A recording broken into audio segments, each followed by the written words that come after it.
The lives of 19 children under the age of 5 are the subject of a new report from the Manitoba Advocate for Children and Youth.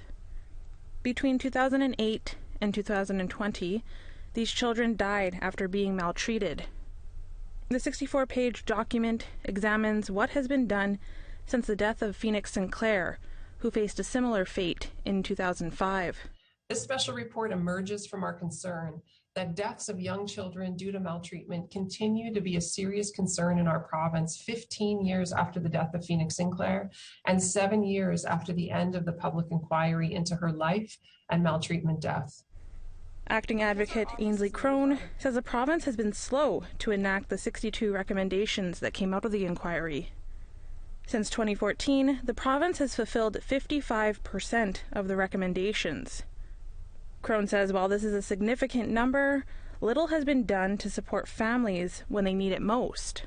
A lot of work has happened at that larger level, the systemic level, big structural system changes, but that progress remains really slow on the changes that have a direct impact on families and on children. In the report, Crone makes 5 additional recommendations. She emphasized the need for more family supports after kids are reunited with their parents. In 5 out of the 19 cases, children were returned and the families received no additional assistance. Sometimes reunification is seen as the end of a process as opposed to the beginning of a new dynamic in the family.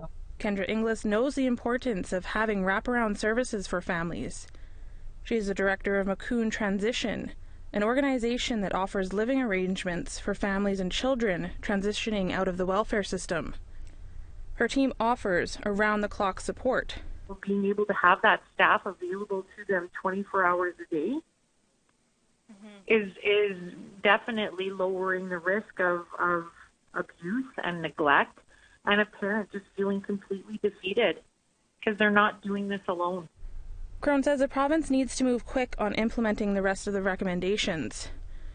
If they continue at the pace they are at now, it'll be 2028 before all are completed. While we're waiting for those changes to be enacted, there are little ones who are growing up and who are not always safe in their environments.